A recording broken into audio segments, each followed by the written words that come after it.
लखविंदर वडाली साहब का एक पिछले साल गाना रिलीज़ होया सी मस्त नज़रों से जिसका पड़ा वास्ता वो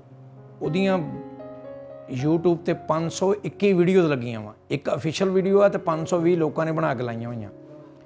और नूरा सिस्टर ने मेरे बहुत ज़्यादा गाने गाए, उन्होंने काफ़ी हिट सॉन्ग जोड़े आ वो मेरे लिखे हुए आ। उस्ताद गुलशन मीर साहब उन्होंने फादर तो उन्होंने छोटी सिस्टर रितू नूरा उन्होंने भी मेरे काफ़ी सॉन्ग गाए।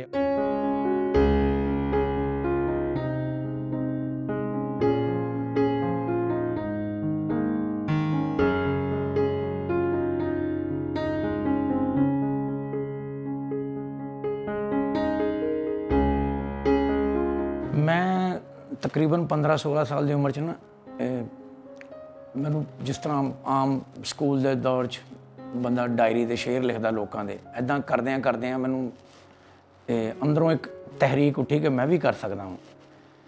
तो मैं मेरे उस्ताद सैयद ज़ियार हुसैन जमील शाह साहब अल्लाह ताला उन्होंने जन्नतुल फिरदौस जगह अता फरमावे, उन्होंने मैंने बड़ा रोकया कि यार शायरी चंगा काम नहीं, ये नहीं करी दी।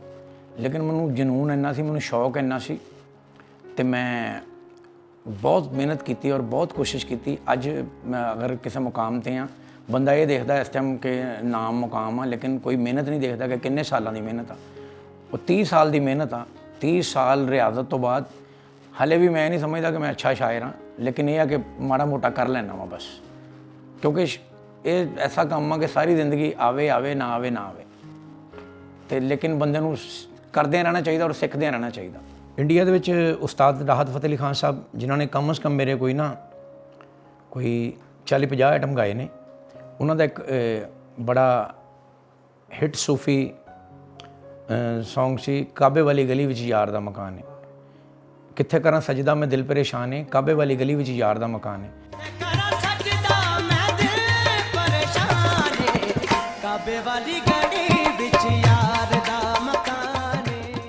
नच हैदरी मलंगा पग चोला सतरंगा ये बड़ा हिट होया। फिर दो दिन दी ये जिंदगानी तो सदा राणा नाम रब दा ये बड़ा हिट होया। फिर खान साहब राहत फतेह अली खान साहब का ही एक शराबी गीत सी साकिया मैं आख्या सी हथ तेरा रुके ना, मुक गई शराब तेरी दुख मेरे मुके ना।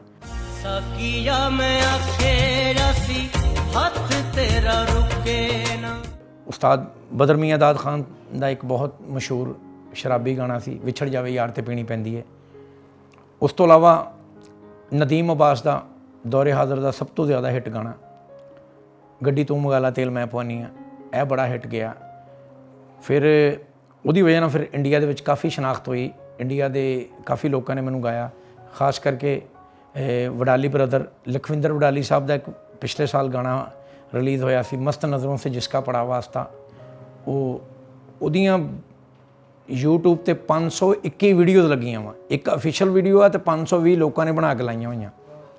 और नूरा सिस्टर ने मेरे बहुत ज़्यादा गाने गाए, उन्होंने काफ़ी हिट सॉन्ग जोड़े आ वो मेरे लिखे हुए आ।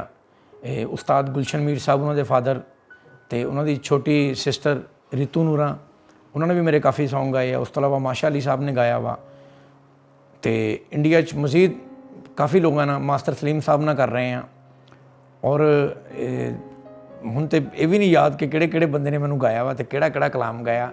बहर अल्लाह पाक दा शुक्र आ कि कुछ चीज़ां ऐसियां है वा जिहड़ियां मेरियां शनाख्त बणियां। जिद्दां कहंदे आ ना कि हर पत्थर दे विच ना बुत मौजूद हुंदा वा, उहनूं तराशण वाला चाहीदा वा। ख्यालात इंसान दे तखय्यल हर बंदा सोचदा वा, लेकिन हर बंदा शायर नहीं हुंदा। लेकिन जे कोई तवज्जो करे, शायरी अच्छे तरीके ना कर सकदा वा। शायरी एक ऐसा अमल आ कि जिहड़ा सीखना बहुत ज़रूरी है। बाकी ख्यालात हर बंदे दे हुंदे आ, किसी बंदा कोई तरतीब दे नाल जिहड़े लफज परोड़ लैंदा उहनूं शायर कहंदे आ, जिहड़ा वैसे सोच लैंदा वा ख्यालात उहदे भी उदां दे आ, शायर दे भी उदां दे। शायर ये अगर अच्छे सलीके नाल अच्छे तरीके नाल उहनूं पेश अच्छे तरीके नाल करदा ते वो शायरी हो जांदी आ। बाकी यह आ कि अल्लाह की तरफ तो इंसान का जिहड़ा तखय्यल किस दा अच्छा तखय्यल आ किस दा बुरा तखय्यल आ तो शायर होना रब्बी काम भी नहीं है कि बंदा पैदाइशी शायर होवे। कुछ हालातों वाक़यात ਕੁਝ ਜ਼ਿੰਦਗੀ ਦੇ ਐਸੇ ਮਾਮਲਾਤ ਵੀ ਹੁੰਦੇ ਆ ਜਿਹੜੇ ਬੰਦੇ ਨੂੰ ਸੋਚਣ ਤੇ ਮਜਬੂਰ ਕਰਦੇ ਤੇ ਉਹ ਸ਼ਾਇਰ ਬਣ ਜਾਂਦਾ। ਮੈਂ ਕੋਸ਼ਿਸ਼ ਕੀਤੀ ਆ ਜ਼ਿਆਦਾ ਜਿਹੜੇ ਸਾਡੇ ਲਾਇਲਪੁਰ ਦੇ ਸਿੰਗਰ ਸੀ ਜਿਨ੍ਹਾਂ ਦਾ ਕੋਈ ਪੁਰਸਾਨੇ ਹਾਲ ਨਹੀਂ ਸੀ, ਅੱਛਾ ਗਾਉਂਦੇ ਸੀ, ਤੇ ਜਿਹੜੇ ਮੈਨੂੰ ਲੱਗਾ ਕਿ ਇਹ ਬੱਚੇ ਅੱਛੇ ਆ, ਮਿਹਨਤ ਕਰਨੇ ਵਾਲੇ ਔਰ ਸੁਰੀਲੇ ਆ, ਮੈਂ ਉਹਨਾਂ ਨੂੰ ਸੌਂਗ ਲਿਖ ਕੇ ਦਿੱਤੇ ਔਰ ਉਹਨਾਂ ਦੇ ਸੌਂਗ ਰਿਲੀਜ਼ ਕਰਾਏ ਔਰ ਉਹਨਾਂ ਦੀ ਪ੍ਰਮੋਸ਼ਨ ਕੀਤੀ, ਜਿਨ੍ਹਾਂ 'ਚੋਂ ਸਰਫਰਿਸ਼ਤ ਸਾਡੇ ਬਹੁਤ ਅੱਛੇ ਫੈਸਲਾਬਾਦ ਦੇ ਅਬਦੁੱਲਾ ਸ਼ਾਹ ਸਾਹਿਬ ਨੇ, ਜਿਨ੍ਹਾਂ ਨੇ ਮੇਰਾ ਗਾਣਾ ਜ਼ਿੰਦਗੀ ਬੜਾ ਸੁਪਰ ਹਿੱਟ ਗਾਣਾ ਗਿਆ, ਇੰਡੀਆ ਤੋਂ ਵਾਈਟ ਹਿੱਲ ਤੋਂ ਰਿਲੀਜ਼ ਹੋਇਆ ਸੀ। ਉਸ ਤੋਂ ਇਲਾਵਾ ਸਾਜ ਸੰਧੂ ਸਾਹਿਬ ਨੇ, ਉਹਨਾਂ ਦਾ ਵੀ ਇੱਕ ਮਾਹੀ ਗਾਣਾ ਪਿਛਲੇ ਦਿਨਾਂ ਰਿਲੀਜ਼ ਹੋਇਆ ਇੰਡੀਆ ਤੋਂ। ਉਸ ਤੋਂ ਇਲਾਵਾ ਸ਼ੁਜਾ ਅਹਿਸਾਨ ਆ, ਜਿਹਦਾ ਬੜਾ ਅੱਛਾ ਸੌਂਗ ਸੰਗੀ ਰਿਲੀਜ਼ ਹੋਇਆ। ਉਸ ਤੋਂ ਇਲਾਵਾ ਕਾਸ਼ਫ ਹਸਨੀ, ਉਹਨਾਂ ਦਾ ਵੀ ਇੱਕ ਪਿਛਲੇ ਦਿਨਾਂ 'ਚ ਸੌਂਗ ਮੇਰਾ ਕਾਲੇ ਰੰਗ ਦੀ ਪਰਾਡੋ ਬੜਾ ਅੱਛਾ ਹੋਇਆ। ਮੈਂ ਕੋਸ਼ਿਸ਼ ਕੀਤੀ ਹੈ ਕਿ ਜਿੰਨੇ ਵੀ ਨਵੇਂ ਗਾਣ ਵਾਲੇ ਸੀ, ਅੱਛਾ ਗਾਣ ਵਾਲੇ ਸੀ, ਜਿਨ੍ਹਾਂ ਨੂੰ ਕੋਈ ਸਪੋਰਟ ਨਹੀਂ ਸੀ ਕਰਦਾ, ਮੈਂ ਹਰ ਤਰ੍ਹਾਂ ਉਹਨਾਂ ਨਾਲ ਮੋਢਾ ਲਾਇਆ ਔਰ ਜਿੱਦਾਂ ਦੀ ਵੀ ਉਹਨਾਂ ਨੂੰ ਸਪੋਰਟ ਦੀ ਜ਼ਰੂਰਤ ਸੀ ਮੈਂ ਉਹਨਾਂ ਦੇ ਨਾਲ ਖੜਾ ਹੋਇਆ। ਤੇ ਅੱਜ ਮੈਂ ਇਸ ਗੱਲ 'ਤੇ ਫਖਰ ਮਹਿਸੂਸ ਕਰਦਾ ਕਿ ਅਲਹਮਦੁਲਿਲਾ ਉਹ ਸਾਰੇ ਬੱਚੇ ਆਪਣਾ ਗਾ ਰਹੇ ਨੇ ਔਰ ਨਾਮਵਰ ਨੇ ਔਰ ਬਾਹਰ ਦੇ ਟੂਰ ਵੀ ਉਹਨਾਂ ਨੇ ਕੀਤੇ ਨੇ, ਤੇ ਮੈਨੂੰ ਬੜੀ ਖੁਸ਼ੀ ਮਹਿਸੂਸ ਹੁੰਦੀ ਆ। ਮੈਂ ਕਹਿੰਦਾ ਕਿ ਚਲੋ ਮੇਰੀ ਥੋੜ੍ਹੀ ਜਿਹੀ ਕੋਸ਼ਿਸ਼ ਦੇ ਨਾਲ ਉਹਨਾਂ ਨੂੰ ਅੱਲਾਹ ਪਾਕ ਨੇ ਇੱਜ਼ਤ ਦਿੱਤੀ ਔਰ ਉਹਨਾਂ ਦਾ ਇੱਕ ਮੁਆਸ਼ਰੇ 'ਚ ਨਾਮ ਮਕਾਮ ਪੈਦਾ ਹੋ ਗਿਆ। ਕਾਫੀ ਲੋਕਾਂ ਨੂੰ ਪੜ੍ਹਿਆ ਵੀ ਆ, ਬਹੁਤ ਜ਼ਿਆਦਾ ਪੜ੍ਹਿਆ। ਦੂਜਾ ਇਹ ਆ ਕਿ ਤੁਸੀਂ ਜਿਸ ਮੁਆਸ਼ਰੇ 'ਚ ਰਹਿੰਦੇ ਨਾ, ਗਿਰਦੋ ਨਵਾ ਦੇ ਜਿਹੜੇ ਹਾਲਾਤੋਂ ਵਾਕਿਆਤ ਆ, ਕਿਉਂਕਿ ਸ਼ਾਇਰ ਇੱਕ ਥੋੜ੍ਹਾ ਜਿਹਾ ਹਸਾਸ ਬੰਦਾ ਹੁੰਦਾ, ਇਹ ਲਾਜ਼ਮੀ ਨਹੀਂ ਕਿ ਹਾਦਸਾ ਤੁਹਾਡੇ ਨਾਲ ਹੋਇਆ ਹੋਵੇ, ਦੂਸਰੇ ਨਾਲ ਵੀ ਦੇਖ ਕੇ ਤੁਸੀਂ ਕਿਸ ਦੀ ਟ੍ਰੈਜਡੀ ਦੇਖ ਕੇ ਤੁਸੀਂ ਉਹ ਕੈਫੀਅਤ ਨੂੰ ਆਪਣੇ ਆਪ 'ਤੇ ਵਾਰਦ ਕਰਕੇ ਫਿਰ ਜਿਹੜੀ ਨਾ ਸ਼ਾਇਰੀ ਵਜੂਦ 'ਚ ਆਉਂਦੀ ਆ। ਪੜ੍ਹਨਾ ਬਹੁਤ ਜ਼ਰੂਰੀ ਆ, ਪੜ੍ਹਨਾ ਚਾਹੀਦਾ, ਕਿਉਂਕਿ ਜਿੰਨਾ ਤੁਹਾਡਾ ਨੌਲੇਜ ਵਸੀ ਹੋਊਗਾ, ਜਿੰਨਾ ਤੁਹਾਡਾ ਇਲਮ ਵਸੀ ਹੋਊਗਾ, ਉਨਾ ਤੁਸੀਂ ਅੱਛੇ ਪੇਸ਼ਕਾਰ ਬਣੋਗੇ, ਉਨੇ ਤੁਸੀਂ ਅੱਛੇ ਸ਼ਾਇਰ ਹੋਵੋਗੇ। ਅੱਛਾ ਸਰ, ਮੈਨੂੰ ਇਹ ਦੱਸੋ ਕਿ ਇੱਕ ਤਾਸੁਰ ਸੀ ਲਿਖਣ ਵਾਲਿਆਂ ਦੇ ਬਾਰੇ 'ਚ, ਸ਼ੋਰਾ ਦੇ ਬਾਰੇ 'ਚ, ਕਿ ਇਹਦਾ ਕੋਈ ਸਕੋਪ ਨਹੀਂ ਹੈਗਾ, ਜਿਹੜੇ ਲਿਖਦੇ ਨੇ ਉਹ ਵਿਚਾਰੇ ਲਾਈਕ ਸਾਗਰ ਸਦੀਕੀ ਤਰ੍ਹਾਂ ਜਿਹੜੇ ਉਹ ਵਿਚਾਰੇ ਰੋਲਦੇ ਨੇ, ਜਿਹੜੇ ਲਿਖਦੇ ਨੇ ਉਹਨਾਂ ਦੀ ਕਦਰ ਕੀਮਤ ਨਹੀਂ ਹੁੰਦੀ।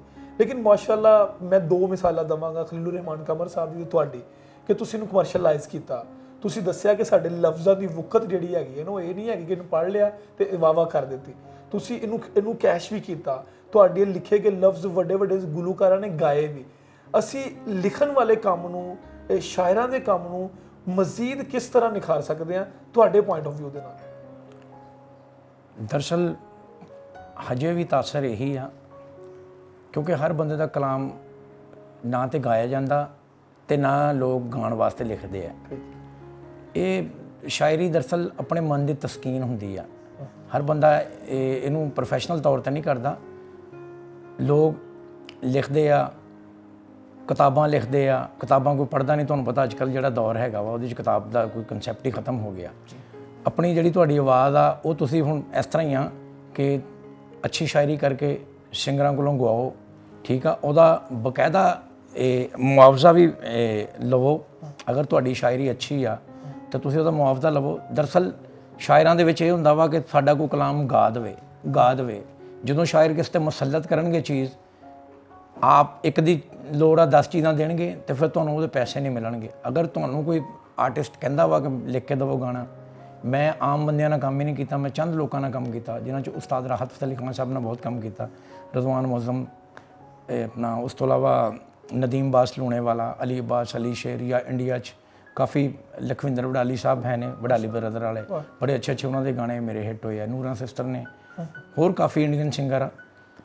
ਤੇ ਬਾਕੀ ਇਹ ਆ ਕਿ ਤੁਸੀਂ ਅੱਛੀ ਸ਼ਾਇਰੀ ਕਰਕੇ ਅੱਛੇ ਕਿਸੇ ਪੇਸ਼ਕਾਰ ਨੂੰ ਦੇਵੋ ਤੇ ਤੁਹਾਡੀ ਸ਼ਾਇਰੀ ਇਨਸ਼ਾ ਅੱਲਾਹ ਤਾਲਾ ਨਿਕਲੇਗੀ, ਪੂਰੀ ਦੁਨੀਆ ਹੀ ਤੁਹਾਡਾ ਨਾਮ ਹੋਊਗਾ। ਸਰ, ਤੁਸੀਂ ਫਿਕਰੀ ਸਰਜਨ ਹੋ ਮੁਆਸ਼ਰੇ ਦੇ। ਮੈਂ ਇਸੇ ਗੱਲ ਨੂੰ ਫਿਰ ਅੱਗੇ ਹੀ ਟੋਰਾਂਗਾ ਕਿ ਲਿਖਣ ਵਾਲੇ ਦੀ ਕਦਰ ਨੂੰ ਵਧਾਉਣ ਵਾਸਤੇ ਸਾਨੂੰ ਮਜ਼ੀਦ ਕੀ ਇਕਦਾਮਾਤ ਕਰਨੇ ਪੈਣਗੇ। ਯਾਨੀ ਕਿ ਇੱਕ ਬਹੁਤ ਵੱਡਾ ਕਲਾਮ ਤੁਮ ਇੱਕ ਗੋਰਖ ਧੰਦਾ ਔਰ ਉਸਤਾਦ ਨੁਸਰਤ ਫਤਿਹ ਅਲੀ ਖਾਨ ਸਾਹਿਬ ਨੇ ਗਾਇਆ, ਉਹਨੂੰ ਲਿਖਿਆ ਕਿੰਨੇ, ਉਹਦੇ ਨਾਮ ਦਾ ਚੌਂਕ ਵੀ ਬਣਿਆ ਹੋਇਆ ਨਾਜ਼ ਖਿਆਲਵੀ ਸਾਹਿਬ ਦਾ, ਲੇਕਿਨ ਉਹਨਾਂ ਦੇ ਨਾਮ ਤੋਂ ਬਹੁਤ ਕਮ ਲੋਕ ਵਾਕਿਫ ਨੇ। ਅਸੀਂ ਇੱਕ ਸਰਵੇ ਕੀਤਾ, ਉਹਨਾਂ ਪੁੱਛਿਆ ਕਿ ਇਹ ਕਿਹਨੇ ਲਿਖੀ ਹੈ, ਉਹਨਾਂ ਲੋਕਾਂ ਨੂੰ ਜ਼ਿਆਦਾਤਰ ਪਤਾ ਹੀ ਨਹੀਂ ਸੀ ਹੈਗਾ। ਇਹ ਸੀ ਕਿ ਉਸਤਾਦ ਨੁਸਰਤ ਸਾਹਿਬ ਨੇ ਗਾਈ, ਜੋ ਵੀ ਹੈ ਠੀਕ ਹੈ, ਲੇਕਿਨ ਤੁਸੀਂ ਕੀ ਸਮਝਦੇ ਹੋ ਕਿ ਮਜ਼ੀਦ ਅਸੀਂ ਕਿੱਦਾਂ ਇਹਨਾਂ ਦੀ ਕਦਰ ਵਧਾ ਸਕਦੇ ਹਾਂ?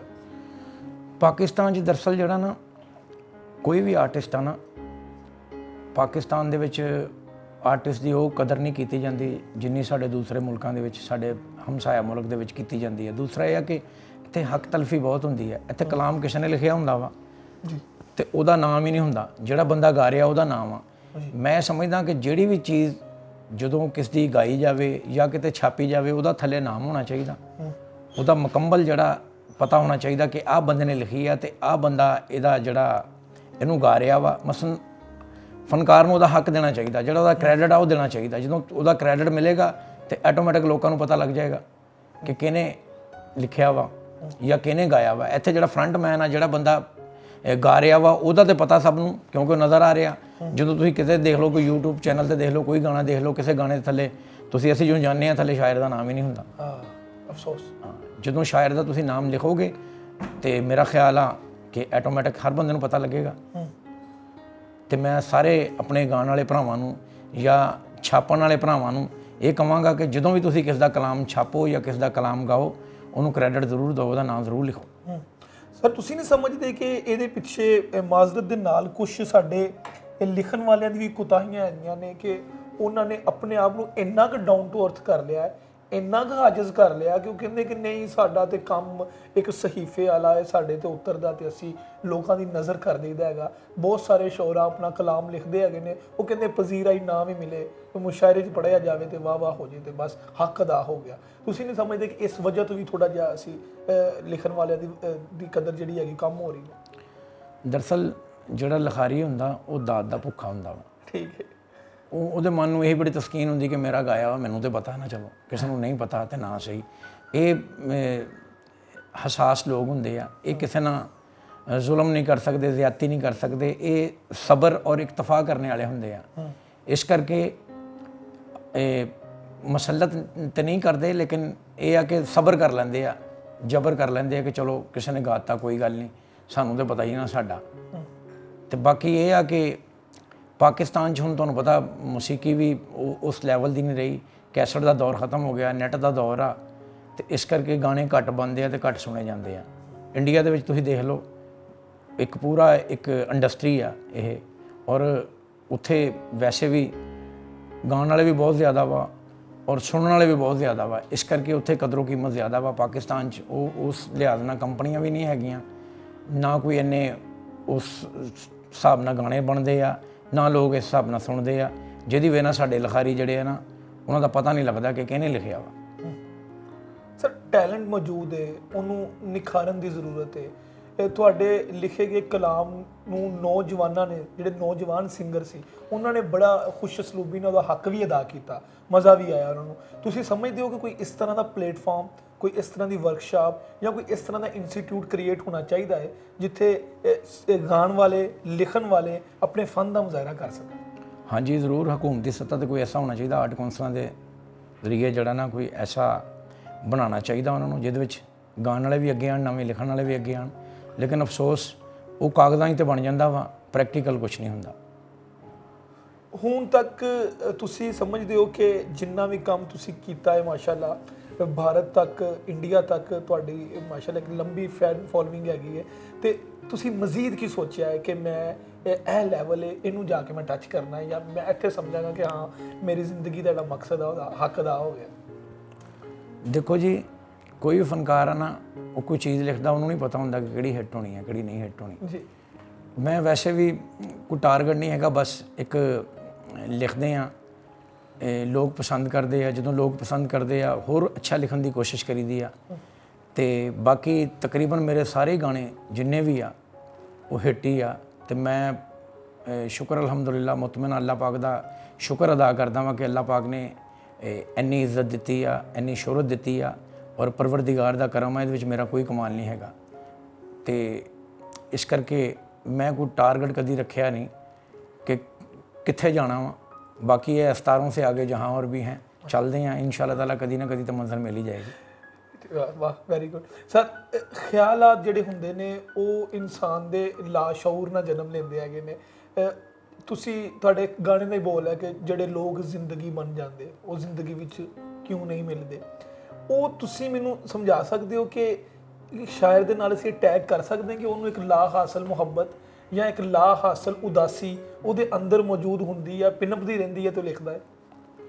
ਕੋਈ ਵੀ ਜਦੋਂ ਬੰਦਾ ਚੀਜ਼ ਲਿਖਦਾ ਨਾ, ਪਹਿਲੇ ਉਹਨੂੰ ਆਪਣੇ ਆਪ ਤੇ ਵਾਰਦ ਕਰਦਾ। ਆਹਾ, ਜੇ ਤੁਸੀਂ ਕੋਈ ਗਮ ਵਾਲੀ ਚੀਜ਼ ਲਿਖਣੀ ਆ, ਸੋਗ ਵਾਲੀ ਲਿਖਣੀ ਹੈ, ਹਿਜਰ ਵਾਲੀ ਲਿਖਣੀ ਆ, ਤੁਸੀਂ ਉਸ ਕੈਫੀਅਤ ਨੂੰ ਆਪਣੇ ਉੱਤੇ ਵਾਰਦ ਕਰਨਾ, ਉਹਦੇ ਵਿੱਚ ਆਪਣੇ ਨੂੰ ਨਾ ਉਸ ਸਾਂਝੇ 'ਚ ਢਾਲਣਾ ਵਾ, ਉਹਦੇ ਵਿੱਚ ਆਪਣੇ ਆਪ ਨੂੰ ਫਿੱਟ ਕਰਨਾ, ਮਹਿਸੂਸ ਕਰਨਾ ਕਿ ਮੈਂ ਆਹ ਬੋਲ ਲਿਖਿਆ, ਕਿ ਉਹ ਜਦੋਂ ਤੁਹਾਡੇ ਤੇ ਕੈਫੀਅਤ ਵਾਰਦ ਹੋ ਜਾਊਗੀ ਨਾ, ਤੇ ਫਿਰ ਉਹ ਕਲਾਮ ਉਸ ਤਰ੍ਹਾਂ ਦਾ ਹੋ ਜਾਏਗਾ। ਬਾਕੀ ਇਹ ਲਾਜ਼ਮੀ ਨਹੀਂ ਕਿ ਹਰ ਬੰਦੇ ਨੂੰ ਸੱਟ ਹੀ ਵੱਜੀ ਹੋਵੇ ਤੇ ਫਿਰ ਹੀ ਲਿਖਿਆ ਜਾਂਦਾ, ਲੇਕਿਨ ਇਹ ਆ ਕਿ ਨਖਾਰ ਪੈਦਾ ਹੋ ਜਾਂਦਾ। ਜੇ ਸੱਟ ਲੱਗੀ ਹੋਵੇ, ਥੋੜ੍ਹਾ ਜਿਹਾ ਨਖਾਰ ਪੈਦਾ ਹੋ ਜਾਂਦਾ ਵਾ। ਤੇ ਸੱਟ ਨਾਲ ਲੱਗੀ ਹੋਵੇ ਤਾਂ ਸੱਟ ਵੱਜਣ ਵਾਲੀ ਕੈਫੀਅਤ ਤਾਰੀ ਕਰਨੀ, ਕੈਫੀਅਤ ਤਾਰੀ ਕਰਾਂਗੇ ਤੇ ਫਿਰ ਜਿਹੜਾ ਆਪਣਾ ਉਹ ਸੋਧ ਆਏਗਾ, ਨਹੀਂ ਤਾਂ ਸੋਧ ਨਹੀਂ ਆਏਗਾ। ਵਾਹ ਸਰ, ਥੋੜਾ ਜਿਹਾ ਨਿੱਜੀ ਜ਼ਿੰਦਗੀ ਦੇ ਬਾਰੇ ਚ ਦੱਸੋ ਕਿ ਤਾਲੀਮ ਕਿੰਨੀ ਹਾਸਲ ਕੀਤੀ ਤੁਸੀਂ, ਫਿਰ ਆਪਣੀ ਤਾਲੀਮ ਨੂੰ ਲੈ ਕੇ ਹੀ ਇਹ ਫੀਲਡ ਜੁਆਇਨ ਕੀਤੀ, ਜਾਂ ਤਾਲੀਮ ਤੇ ਇਹ ਫੀਲਡ ਦਾ ਬਹੁਤ ਜ਼ਿਆਦਾ ਫਰਕ ਤੇ ਤਜ਼ਾਦ ਹੈ? ਨਹੀਂ, ਮੈਂ ਦਰਅਸਲ ਨਾ ਜ਼ਿਆਦਾ ਪੜ੍ਹ ਨਹੀਂ ਸਕਿਆ, ਕਿਉਂਕਿ ਮੈਨੂੰ ਸ਼ਾਇਰੀ ਦਾ ਇੰਨਾ ਸ਼ੌਕ ਸੀ। ਮੈਨੂੰ ਘਰ ਦੇ ਸਕੂਲੇ ਭੇਜਦੇ ਸੀ ਤੇ ਮੈਂ ਸਕੂਲੋਂ ਦੌੜੇ ਆਉਂਦਾ ਸੀ। ਮੈਂ 8ਵੀਂ ਤੱਕ ਗਿਆ ਵਾਂ, ਉਸ ਤੋਂ ਬਾਅਦ ਮੈਂ ਗਿਆ ਹੀ ਨਹੀਂ। ਫਿਰ ਮੈਂ ਸ਼ਾਇਰੀ ਕੀਤੀ ਆ। ਅੱਛਾ। ਹਾਂਜੀ, ਫਿਰ ਮੈਂ ਜਿਹੜਾ ਨਾ ਕੋਸ਼ਿਸ਼ ਕੀਤੀ ਹੈ ਕਿ ਮੈਂ ਇਸ ਫੀਲਡ 'ਚ ਨਾਮ ਬਣਾਵਾਂ, ਔਰ ਮੈਂ ਬੜੀ ਮਿਹਨਤ ਔਰ ਕੋਸ਼ਿਸ਼ ਕਰਨੇ ਤੋਂ ਬਾਅਦ ਜਿਹੜਾ ਨਾ ਸ਼ੁਕਰ ਅਲਹਮਦੁਲਿਲਾ ਕਿ ਥੋੜ੍ਹਾ ਬਹੁਤਾ ਜਿਹੜਾ ਨਾ ਅੱਲਾਹ ਪਾਕ ਨੇ ਕਰਮ ਨਵਾਜ਼ੀ ਕੀਤੀ ਆ ਕਿ ਮੇਰਾ ਥੋੜ੍ਹਾ ਬਹੁਤਾ ਨਾਮ ਜਿਹੜਾ ਹੋ ਗਿਆ। ਸਰ, ਇਸ ਰਾਸ ਤੋਂ ਵੀ ਅੱਜ ਪਰਦਾ ਚੁੱਕੋ ਕਿ ਜਿਹੜੇ ਕੁੰਦ ਜ਼ੇਨ ਜਾਂ ਜਿਹੜੇ ਸਕੂਲ ਦੇ ਵਿੱਚ ਉਹ ਭਗੌੜੇ ਸੀ ਕਹਿੰਦੇ ਆ ਹੁੰਦੇ ਨੇ, ਉਹਦੇ ਇੱਕ ਲੰਬੀ ਫਹਿਰਿਸਤ ਆ। ਦੁਨੀਆ ਨੂੰ ਰੋਸ਼ਨੀਆਂ ਦੇਣ ਵਾਲਾ ਐਡੀਸਨ ਸਕੂਲੋਂ ਕੱਢਿਆ ਗਿਆ, ਠੀਕ ਹੈ। ਸੁਕਰਾਤ ਕਿਸੇ ਸਕੂਲ ਦੇ ਵਿੱਚ ਨਹੀਂ ਗਿਆ, ਕਿਸੇ ਦਰਸਗਾਹ ਦੇ ਵਿੱਚ ਨਹੀਂ ਗਿਆ। ਇਸੇ ਤਰ੍ਹਾਂ ਬਹੁਤ ਸਾਰੇ ਐਸੇ ਲੀਡਰਾਨ ਨੇ ਜਾਂ ਬਹੁਤ ਸਾਰੇ ਐਸੇ ਤਖਲੀਕਕਾਰ ਨੇ, ਬਹੁਤ ਸਾਰੇ ਐਸੇ ਮੌਜੂਦ ਨੇ ਜਿਨ੍ਹਾਂ ਨੂੰ ਜ਼ਿਆਦਾ ਤਾਲੀਮ ਹਾਸਲ ਨਹੀਂ ਕਰ ਸਕੇ। ਫਿਰ ਇਹ ਕੀ ਹੈ? ਇਹ ਅਸੀਂ ਲਗਨ ਕਹਿ ਲਈਏ ਜਾਂ ਅਸੀਂ ਇਹ ਆਰਟਿਸਟ ਦੇ ਅੰਦਰ ਇੱਕ ਸਮੁੰਦਰ ਕਹਿ ਲਈਏ ਜਿਹੜਾ ਫਟ ਪੈਂਦਾ, ਇਹ ਕੀ ਸ਼ੈ ਹੈ? ਦਰਅਸਲ ਗੱਲ ਇਹ ਹੈ ਕਿ ਇੱਕ ਬੰਦਾ ਸੋਚਦਾ ਵਾ ਕਿ ਮੈਂ ਜਿਹੜਾ ਡਾਕਟਰ ਬਣਨਾ, ਉਹਦੇ ਘਰ ਦੇ ਕਹਿੰਦੇ ਉਹਨੂੰ ਨਹੀਂ, ਤੈਨੂੰ ਅਸੀਂ ਜੱਜ ਬਣਾਉਣਾ ਜਾਂ ਵਕੀਲ ਬਣਾਉਣਾ ਵਾ। ਉਹ ਜਿਹੜੀ ਅੰਦਰ ਤਹਿਰੀਕ ਹੁੰਦੀ ਨਾ, ਉਹ ਬਗਾਵਤ ਕਰਦੀ ਆ। ਜਦੋਂ ਮਸਲਨ ਮੇਰਾ ਸੀ, ਮੈਂ ਸ਼ਾਇਰ ਬਣਨਾ, ਮੈਨੂੰ ਸ਼ਾਇਰੀ ਆ, ਮੈਨੂੰ ਮੇਰੇ ਅੰਦਰ ਹੀ ਦਿਮਾਗ 'ਚ ਇੰਨੇ ਖਿਆਲਾਤ ਸੀ ਕਿ ਮੈਨੂੰ ਮੈਂ ਜਿਹੜੀ ਉਹ ਸੀ ਨਾ ਹਾਲਾਤ ਔਰ ਵਕਤ ਨੇ ਜਿਹੜੀ ਅੰਦਰੋਂ ਤਾਲੀਮ ਸੀ ਨਾ, ਉਹੀ ਮੇਰੇ 'ਤੇ ਇੰਨੀ ਹਾਵੀ ਸੀ ਕਿ ਮੈਂ ਨਹੀਂ ਸਮਝਦਾ ਸੀ ਕਿ ਯਾਰ ਕਿ ਮੈਂ ਸਕੂਲੋਂ ਕੋਈ ਡਿਗਰੀ ਲਊਂਗਾ, ਕੋਈ MA ਕਰੂੰਗਾ, ਕੋਈ ਜਾਂ ਕੋਈ ਹੋਰ ਵੱਡੀ ਡਿਗਰੀ ਲਊਂਗਾ ਤੇ ਫਿਰ ਹੀ ਮੈਂ ਸ਼ਾਇਰ ਬਣ ਸਕਦਾ, ਕਿਉਂਕਿ ਮੇਰਾ ਜਨੂਨ ਸੀ ਸ਼ਾਇਰੀ। ਤੇ ਮੈਂ ਜੇ ਅਗਰ ਨਹੀਂ ਵੀ ਸਕੂਲੇ ਗਿਆ ਤੇ ਤਾਂ ਵੀ ਦੇਖ ਲਓ, ਫਿਰ ਤੁਹਾਡੇ ਸਾਹਮਣੇ ਹੀ। ਮਾਸ਼ਾਅੱਲਾ, ਮਾਸ਼ਾਅੱਲਾ, ਕੀ ਬਾਤ। ਰਿਐਕਸ਼ਨ ਕੀ ਸੀ, ਰੱਦੇ ਅਮਲ ਕੀ ਸੀ ਘਰਦਿਆਂ ਦਾ? ਹੁਣ ਤੇ ਜਦੀਦ ਦੌਰ ਹੈ, ਬੱਚਾ ਜੋ ਵੀ ਚਾਹੁੰਦਾ ਹੈ ਘਰ ਦੇ ਉਹਨੂੰ ਐਕਸੈਪਟ ਕਰਦੇ ਨੇ, ਕਬੂਲ ਕਰਦੇ ਨੇ। ਉਹਦੇ ਉੱਪਰ ਜਿਹੜਾ ਹੈਗਾ ਉਹ ਬੈਰੀਅਰਸ ਨਹੀਂ ਲਗਾਏ ਜਾਂਦੇ, ਉਹਦੇ ਉੱਪਰ ਉਹਨੂੰ ਰੋਕਿਆ ਨਹੀਂ ਜਾਂਦਾ। ਤੁਸੀਂ ਜਿਸ ਦੌਰ ਦੀ ਗੱਲ ਕਰ ਰਹੇ ਹੋ, ਸਾਦਾ ਦੌਰ ਸੀ, ਉੱਤੋਂ ਤੁਸੀਂ ਸ਼ਾਇਰੀ ਦੀ ਖਾਹਿਸ਼ ਦਾ ਇਜ਼ਹਾਰ ਕਰਤਾ। ਘਰਦਿਆਂ ਦਾ ਕੀ ਰੱਦੇ ਅਮਲ ਸੀ? ਘਰਦੇ ਹਮੇਸ਼ਾ ਮੁਖਾਲਫਤ ਕਰਦੇ ਸੀ, ਕਹਿੰਦੇ ਕਿਹੜੇ ਕੰਮ ਨੂੰ ਲੱਗਾ ਹੋਇਆ ਮੈਂ ਇੱਥੇ। ਇਹੀ ਕਹਿੰਦੇ ਸੀ ਸਾਗਰ ਦੇ ਕੇ ਰੋਲ ਕੇ ਮਰ ਗਿਆ। ਹਾਂ। ਤੇ ਇਹ ਸ਼ਾਇਰ ਹਮੇਸ਼ਾ ਭੁੱਖੇ ਹੀ ਮਰਦੇ ਆ, ਉਹਨਾਂ ਦੇ ਬੱਚੇ ਭੁੱਖੇ ਮਰਦੇ ਆ। ਹਾਲਾਤੋਂ ਵਾਕਿਆ ਇੱਦਾਂ ਦੇ ਨਹੀਂ ਹੈਗੇ ਕਿ ਸ਼ਾਇਰ ਬਣਿਆ ਜਾਵੇ। ਤੂੰ ਕਿਹੜੇ ਕੰਮੀ ਲੱਗਾ, ਤੂੰ ਕੋਈ ਪੜ੍ਹ, ਕੋਈ ਤਾਲੀਮ ਹਾਸਲ ਕਰ, ਕੋਈ ਵੱਡਾ ਬੰਦਾ ਬਣ। ਤੇ ਲੇਕਿਨ ਮੈਂ ਉਹਨਾਂ ਨੂੰ ਕਿਹਾ ਸੀ ਕਿ ਸ਼ਾਇਰੀ 'ਚ ਵੀ ਬੰਦਾ ਨਾਮ ਪੈਦਾ ਕਰ ਸਕਦਾ ਅਗਰ। ਲੇਕਿਨ ਹੁਣ ਮੇਰੇ ਵਾਲਦਾਨ ਅਲਹਮਦੁਲਿਲਾ ਪਹਿਲੇ ਬੜੀ ਮੁਖਾਲਫਤ ਕਰਦੇ ਸੀ, ਹੁਣ ਉਹੀ ਫਖਰ ਮਹਿਸੂਸ ਕਰਦੇ ਆ ਕਿ ਪੂਰੀ ਦੁਨੀਆ 'ਚ ਨਾਮ ਆ, ਅੱਲਾਹ ਪਾਕ ਨੇ ਇੱਜ਼ਤ ਦਿੱਤੀ ਆ। ਬੇਸ਼ੱਕ 20 ਸਾਲ ਦੀ ਇੱਕ ਲੰਬੀ ਮਿਹਨਤ, ਲਗਨ, ਜੁਸਤਜੂ, ਇਹਨੂੰ ਜਿੰਨੇ ਮਰਜ਼ੀ ਅਲਫਾਜ਼ ਦੇ ਲਓ ਥੋੜੇ ਨੇ। ਇਸ ਦੌਰਾਨ ਕਦੀ ਤੁਸੀਂ ਡੋਲੇ ਹੋਵੋ, ਕਦੀ ਤੁਸੀਂ ਸੋਚਿਆ ਹੋਵੇ, ਮਾਯੂਸ ਹੋਏ ਹੋਵੋ ਕਿ ਨਹੀਂ ਘਰਦੇ ਠੀਕ ਕਹਿ ਰਹੇ ਸੀ, ਮੈਂ ਹੀ ਗਲਤ ਹੋ ਸਕਦਾ ਵਾਂ। ਕਦੀ ਮਾਯੂਸੀ ਆਈ ਹੋਵੇ, ਕਦੀ ਸੋਚਿਆ ਹੋਵੇ ਕਿ ਹਾਂ ਇਹ ਮੇਰੀ ਫੀਲਡ ਨਹੀਂ ਹੈਗੀ, ਕਦੀ ਇਦਾਂ ਦਾ ਖਿਆਲ ਜ਼ਿਹਨ 'ਚ ਆਇਆ ਸੀ? ਦਰਅਸਲ ਮੈਂ ਸਿਰਫ ਸ਼ਾਇਰੀ ਨਹੀਂ ਕੀਤੀ, ਮੈਂ ਨਾਲ ਬਿਜ਼ਨਸ ਵੀ ਕਰਦਾ ਰਿਹਾ। ਠੀਕ ਹੈ, ਮੈਂ ਸ਼ਾਇਰੀ ਨੂੰ ਵੈਸੇ ਐਜ਼ ਏ ਸ਼ੌਕ ਰੱਖਿਆ ਵਾ। ਬਲਕਿ ਮੈਂ ਅਗਰ ਮੈਨੂੰ 30 ਸਾਲ ਹੋ ਗਏ ਸ਼ਾਇਰੀ ਕਰਦੇ ਨਾ, ਮੈਂ ਵਿੱਚੋਂ 10-12 ਸਾਲ ਨਹੀਂ ਵੀ ਕੀਤੀ ਸ਼ਾਇਰੀ। ਅੱਛਾ। ਵਿੱਚੋਂ ਛੱਡ ਦਿੱਤੀ, ਆਪਣੇ ਬਿਜ਼ਨਸ ਵੱਲ ਤਵੱਜੋ ਦਿੱਤੀ ਆ। ਅਗਰ ਮੈਂ ਸਿਰਫ ਸ਼ਾਇਰੀ ਤੇ ਇਕਤਫਾ ਕਰਦਾ ਤੇ ਫਿਰ ਸ਼ਾਇਦ ਮੈਂ ਸੋਚਦਾ ਕਿ ਘਰ ਵਾਲੇ ਠੀਕ ਕਹਿੰਦੇ ਸੀ, ਕਿਉਂਕਿ ਮੈਂ ਬਿਜ਼ਨਸ ਤੇ ਸ਼ਾਇਰੀ ਨਾਲ ਚਲਾਈ ਆ। ਅਲਹਮਦੁਲਿਲਾ ਬਿਜ਼ਨਸ 'ਚ ਵੀ ਕਾਮਯਾਬੀ ਮਿਲੀ, ਅੱਲਾਹ ਪਾਕ ਨੇ ਦਿੱਤੀ, ਤੇ ਸ਼ਾਇਰੀ 'ਚ ਵੀ ਕਾਮਯਾਬੀ ਮਿਲੀ। ਸਰ, ਨਸਰ ਤੇ ਸ਼ਾਇਰੀ ਦੋ ਮੁਖਤਲਿਫ ਇਹਦੀ ਸਿਨਫ ਹੈਗੀਆਂ ਨੇ, ਤੇ ਤੁਸੀਂ ਸ਼ਾਇਰੀ ਤੇ ਜ਼ਿਆਦਾ ਕੰਮ ਕੀਤਾ ਹੈਗਾ। ਜ਼ਿਆਦਾਤਰ ਤੁਹਾਡਾ ਜਿਹੜੀ ਖਸੂਸੀ ਤੁਹਾਡੀ ਜਿਹੜੀ ਪਹਿਚਾਣ ਹੈਗੀ ਉਹ ਗਾਣੇ ਲਿਖਣ ਦੇ ਵਿੱਚ ਹੀ ਹੈਗੀ ਹੈ। ਤੁਸੀਂ ਪੰਜਾਬੀ ਤੇ ਉਰਦੂ ਇਹਨਾਂ ਦੋਵਾਂ ਨੂੰ ਕਿੱਦਾਂ ਲੈ ਕੇ ਚੱਲਦੇ ਹੋ? ਤੁਹਾਡੇ ਬਹੁਤ ਸਾਰੇ ਗਾਣੇ ਪੰਜਾਬੀ 'ਚ ਵੀ ਨੇ, ਉਰਦੂ 'ਚ ਵੀ ਨੇ, ਇਹਨਾਂ ਨੂੰ ਕਿੰਜ ਤੁਸੀਂ ਮੈਨੇਜ ਕਰਦੇ ਹੋ? ਦੇਖੋ ਜੀ, ਪੰਜਾਬੀ ਜਿਹੜੀ ਹੈ ਸਾਡੀ ਮਾਂ ਬੋਲੀ ਆ, ਇਹਦਾ ਇੱਜ਼ਤ ਔਰ ਇਹਤਰਾਮ ਕਰਨਾ ਸਾਡੇ ਤੇ ਵਾਜਿਬ ਆ, ਕਿਉਂਕਿ ਅਸੀਂ ਆਪ ਪੰਜਾਬੀ ਹਾਂ। ਬਾਕੀ ਉਰਦੂ ਜਿਹੜਾ ਵਾ ਇਹ ਵਕਤ ਦਾ ਤਕਾਜ਼ਾ ਵਾ, ਕਿਉਂਕਿ ਹਰ ਜਗ੍ਹਾ ਪੰਜਾਬੀ ਇਹ ਨਹੀਂ ਚੱਲਦੀ। ਉਰਦੂ ਮੇਰੀਆਂ 2 ਬੁੱਕਾਂ ਵੀ ਆ, ਜੁਦਾ ਹੋਣਾ ਜ਼ਰੂਰੀ ਥਾ ਤੇ ਦਰਦ ਕੇ ਸਿਲਸਿਲੇ। ਤੇ ਉਰਦੂ ਪੰਜਾਬੀ 'ਚ ਕੋਈ ਦਿੱਕਤ ਨਹੀਂ, ਮੈਂ ਉਰਦੂ ਵੀ ਲਿਖਿਆ, ਪੰਜਾਬੀ ਵੀ ਲਿਖਿਆ, ਬਲਕਿ ਮੈਂ ਸਰਾਇਕੀ ਵੀ ਲਿਖਿਆ ਵਾ ਤੇ ਪੂਰਬੀ ਵੀ ਲਿਖਿਆ ਵਾ। ਇੱਕ ਹੋਰ ਮੇਰੀ ਨਵੀਂ ਬੁੱਕ ਆ ਰਹੀ ਹੈ ਜਿਹੜੀ ਵਰਲਡ ਰਿਕਾਰਡ ਆ, ਅੱਜ ਤੱਕ ਮੀਰ ਤਕੀ ਮੀਰ ਸਾਹਿਬ ਤੋਂ ਲੈ ਕੇ ਅੱਜ ਤੱਕ ਕਿਸੇ ਬੰਦੇ ਨੇ ਇਹ ਬਗੈਰ ਨੁਕਤੇ ਤੋਂ ਗਜ਼ਲ ਦੀ ਕਿਤਾਬ ਨਹੀਂ ਲਿਖੀ। ਵਾਹ ਵਾਹ ਵਾਹ। ਉਹ ਤਕਰੀਬਨ ਇਨਸ਼ਾਅੱਲਾ ਤਾਲਾ 1-2 ਮਹੀਨੇ ਤੱਕ ਰਿਲੀਜ਼ ਹੋ ਜਾਣੀ ਆ। ਮੈਂ ਬਗੈਰ ਨੁਕਤੇ ਤੋਂ ਜਿਹੜਾ ਨਾ ਬੁੱਕ ਲਿਖੀ ਹੈ ਇੱਕ ਉਰਦੂ ਗਜ਼ਲਾਂ ਦੀ, ਜਿਹੜੀ ਵਰਲਡ ਰਿਕਾਰਡ ਆ। ਇਹ ਸ਼ਾਇਰੀ 'ਚ ਗਜ਼ਲ ਦੀ ਕਿਤਾਬ ਨਹੀਂ ਹੈ, ਵੈਸੇ ਨਸਰ ਦੀਆਂ 1-2 ਕਿਤਾਬਾਂ ਆਈਆਂ, 1-2 ਨਾਤਾਂ ਦੀਆਂ ਆਈਆਂ ਵਾ, ਲੇਕਿਨ ਗਜ਼ਲ ਦੀਆਂ ਨਹੀਂ ਆਈਆਂ। ਗਜ਼ਲ ਦੀ ਕੋਈ ਬੁੱਕ ਨਹੀਂ ਆਈ। ਉਹ ਇਨਸ਼ਾਅੱਲਾ ਤਾਲਾ ਜਿਹੜੀ ਮੇਰੀ ਪਹਿਲੀ ਬੁੱਕ ਹੋਏਗੀ ਦੁਨੀਆ ਦੇ ਵਿੱਚ, ਕਿ ਜਿਹੜੀ ਬਗੈਰ ਨੁਕਤੇ ਤੋਂ, ਜਿੱਥੇ ਕੋਈ ਨੁਕਤਾ ਨਹੀਂ ਹੈਗਾ ਬੁੱਕ ਤੇ। ਸਾਰੇ ਇੱਕ ਇੰਜ ਮਤਲਬ ਤੁਸੀਂ ਵਜ਼ਨ ਦਾ ਖਿਆਲ ਕਿੱਦਾਂ ਰੱਖਿਆ, ਤੁਸੀਂ ਬਹਿਰ ਦਾ ਖਿਆਲ ਕਿੱਦਾਂ ਰੱਖਿਆ? ਬਸ ਅੱਲਾਹ ਪਾਕ ਦੀ ਰਹਿਮਤ ਆ, ਅੱਲਾਹ ਪਾਕ ਦੀ ਮਿਹਰਬਾਨੀ ਆ। ਮੈਂ ਕੋਸ਼ਿਸ਼ ਕੀਤੀ ਤੇ ਅੱਲਾਹ ਪਾਕ ਨੇ ਕਰਮ ਕਰ ਦਿੱਤਾ, ਮੈਂ ਲਿਖ ਲਈ ਆ। ਕੀ ਪੈਗਾਮ ਕੀ ਦੇਵੋਗੇ ਤੁਸੀਂ ਸਾਡੇ ਨੌਜਵਾਨਾਂ ਨੂੰ? ਜਦੋਂ ਵੀ ਕੋਈ ਵੱਡੇ ਬੰਦੇ ਦਾ ਅਸੀਂ ਇੰਟਰਵਿਊ ਕਰੀਦਾ, ਵੱਡਾ ਬੰਦਾ ਸੀ ਉਹਨੂੰ ਕਹੀਦਾ ਜਿਹੜਾ ਸਟਰਗਲਿੰਗ ਵਿੱਚੋਂ ਲੰਘਿਆ ਹੋਵੇ, ਜਿਹੜਾ ਜੁਸਤਜੂ 'ਚੋਂ ਲੰਘਿਆ ਹੋਵੇ, ਜਿਹਨੇ ਮਿਹਨਤ ਕੀਤੀ ਹੋਵੇ। ਤੁਸੀਂ ਕੀ ਪੈਗਾਮ ਦੇਵੋਗੇ ਉਹਨਾਂ ਮਾਯੂਸ ਬੱਚਿਆਂ ਨੂੰ ਜਾਂ ਉਹਨਾਂ ਮਾਯੂਸ ਨੌਜਵਾਨਾਂ ਨੂੰ ਜਿਹੜੇ ਕਹਿੰਦੇ ਨੇ ਕਿ ਬਸ ਮੈਂ ਨਹੀਂ ਕਰ ਸਕਦਾ, ਮੇਰੀ ਬੱਸ ਹੋ ਗਈ ਹੈ, ਔਖਾ ਕੰਮ ਆ, ਮੇਰੇ ਕੋਲ ਹੋ ਨਹੀਂ ਸਕਦਾ, ਲੰਬਾ ਪੈਂਡਾ ਵਾ? ਉਹਨਾਂ ਨੂੰ ਤੁਸੀਂ ਇੱਕ ਪੈਗਾਮ ਰਿਕਾਰਡ ਕਰਵਾਓ ਇਸ ਪ੍ਰੋਗਰਾਮ ਦੇ ਜ਼ਰੀਏ। ਦੇਖੋ ਜੀ, ਗੱਲ ਇਹ ਆ ਕਿ ਮਾਯੂਸੀ ਗੁਨਾਹ ਵਾ, ਸਾਡਾ ਦੀਨ 'ਚ ਵੀ ਆਉਂਦਾ ਕਿ ਮਾਯੂਸੀ ਗੁਨਾਹ ਵਾ। ਦੂਸਰਾ ਇਹ ਆ, ਜਿਹਨੂੰ ਸੱਚੀ ਲਗਨ ਆ ਨਾ, ਉਹ ਕਦੇ ਨਾਕਾਮ ਨਹੀਂ ਹੁੰਦਾ।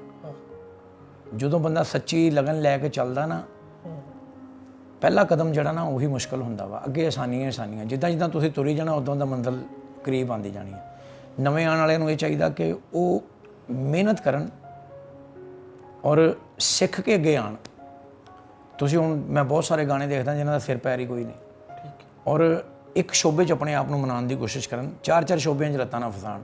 ਹੁਣ ਦੇਖਿਆ, ਸਿੰਗਰ ਵੀ ਬੰਦਾ ਆਪ ਹੀ ਆ, ਸ਼ਾਇਰ ਵੀ ਆਪ ਹੀ ਆ, ਕੰਪੋਜ਼ਰ ਵੀ ਆਪ ਹੀ ਆ, ਤੇ ਵੀਡੀਓ ਡਾਇਰੈਕਟਰ ਵੀ ਆਪ ਹੀ ਆ, ਤੇ ਫਿਰ ਇੱਦਾਂ ਦੀ ਚੀਜ਼ ਉਹਨੇ ਸੁਣਨੀ ਵੀ ਆਪ ਹੀ ਆ। ਮਸਲਨ ਤੁਸੀਂ ਅਗਰ ਸਿੰਗਰ ਆ, ਤੁਹਾਨੂੰ ਚਾਹੀਦਾ ਤੁਸੀਂ ਸਿੰਗਿੰਗ ਸਿੱਖ ਕੇ ਆਓ। ਠੀਕ ਹੈ। ਅਗਰ ਤੁਸੀਂ ਸ਼ਾਇਰ ਆ, ਤੁਸੀਂ ਸ਼ਾਇਰੀ ਸਿੱਖ ਕੇ ਆਓ।